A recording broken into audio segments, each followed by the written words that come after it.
seguindo nossa aula sobre organologia vegetal, nós vamos ver os tipos de raízes. Nós temos 3 tipos de raízes, tá? As raízes do tipo subterrânea, as raízes do tipo aéreas e as raízes do tipo aquática. As mais diversas são as aéreas, ok? Então vamos ver as subterrâneas. Mas raízes, professora, não são todas subterrâneas? São. O eixo principal está ali.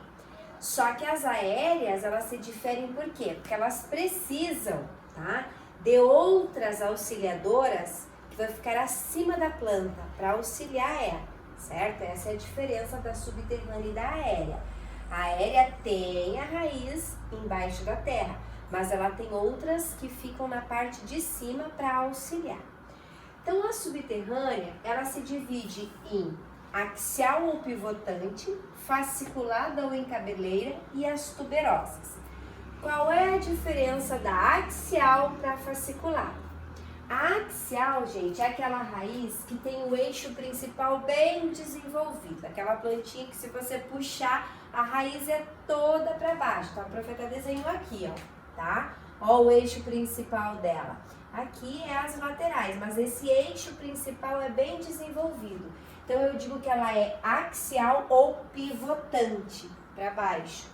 Já a fasciculada é o contrário, ela não tem essa raiz, esse eixo principal, tá? Ela tem aqui, né, a planta, e ela tem as raízes laterais, parece uma cabeleira, ó, tá? Então, ela não vai ter, ó, não tem eixo principal.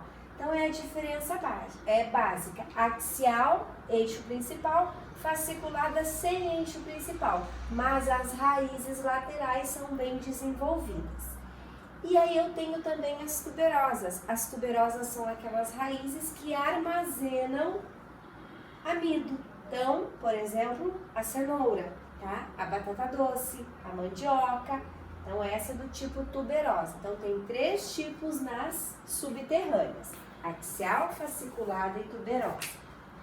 Já nas aéreas, qual que é a diferença então? Ela tem o eixo principal, né? Tem ela embaixo da terra, mas elas necessitam de outras, tá? Acima do solo. Então, eu tenho do tipo suporte ou escora, tá? Olha o nome. É uma raiz que vai fazer o quê?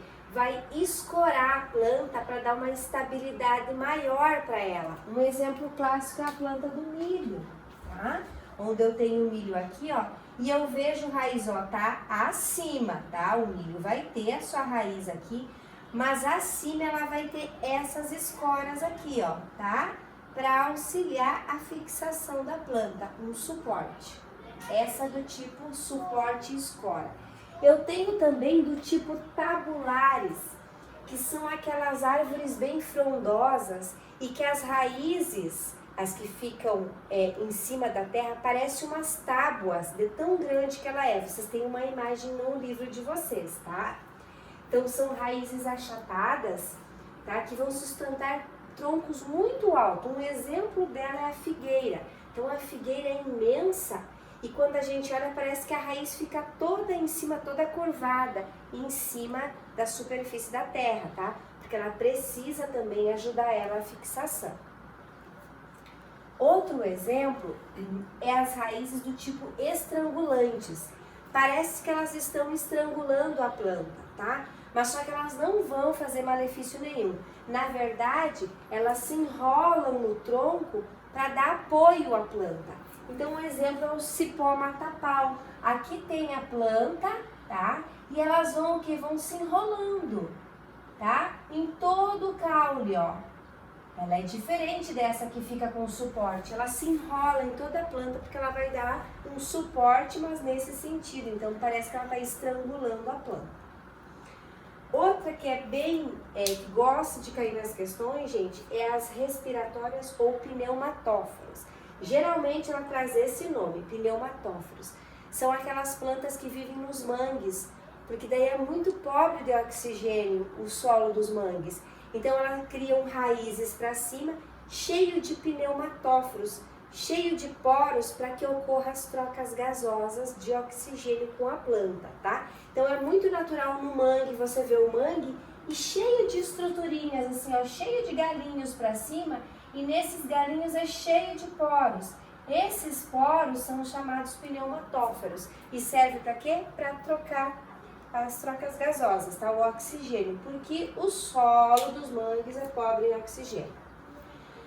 Aí eu tenho do tipo sugadoras ou austórios. Essa aqui é parasita, essa causa mal para a planta. Por quê? Porque elas vão se enrolar na planta e elas vão se fixar dentro do xilema e do floema da planta. Então ela vai roubar toda a seiva. Ela vai sobreviver e a planta que está sendo hospedeira dela vai morrer com o tempo. Isso não é do dia para a noite. Então muitas vezes ela se desenvolveu e se enrolou lá numa parte da planta, aquela parte que vai morrer primeiro. Então assim, ó, as mais conhecidas é a erva de passarinho, tá? Que ela é uma sugadora, ou o cipó-chumbo. Então, ela vai atuar lá dentro do xilema e do floema, certo? Aí eu também tenho as grampiformes, que geralmente é aquelas que dá nas trepadeiras. Elas funcionam que nem um grampinho e serve para fixar ela. Ela tem a raiz normal lá, e daí até eu desenhei aqui, ó. Ela vai subindo e vai formando uns grampinhos para prender na parede ou na estrutura que eu colocar, tá? Ela funciona como uma presilha, então geralmente ocorre nas trepadeiras, tá? E por último eu tenho as raízes do tipo cintura. Essas são as plantas epífitas. Quem são elas? As orquídeas e as bromélias, as que vivem sobre outra, mas não causam mal nenhum. As raízes não vão no xilema e no floema. Então, geralmente, quando a gente não quer colocar uma orquídea numa árvore, eu não enrolo primeiro ela, ou com um fio, ou com plástico para não machucar, e depois automaticamente as raízes dessas plantas não formam uma cintura em volta da planta que está anexada. Essas são do tipo raízes cinturas, tá? A gente fala plantas epífitas. Quando falar epífitas, é ao contrário de parasita, ela não faz mal nenhum, ela apenas precisa de um substrato para se desenvolver, ok? E para terminar, nós temos as raízes do tipo aquática. Essas do tipo aquática, elas apresentam um parênquima, que é aerífero, que vai encher de ar, para quê? Para que ocorra, então, armazenar o ar para que ocorra uma flutuação melhor e também as trocas gasosas é feita aí. Então, o exemplo clássico de raízes aquáticas é a Vitória régia e o aguapé, que servem para flutuar. Não esquecendo, tá? No aguapé e na Vitória régia, aqui na aquática, elas têm a coifa bem desenvolvida, tá? Que é para proteção, no caso não vai ter com o solo, mas vai ter com a água. Então, elas também têm coifa para evitar o atrito da água com a raiz. Ok, gente?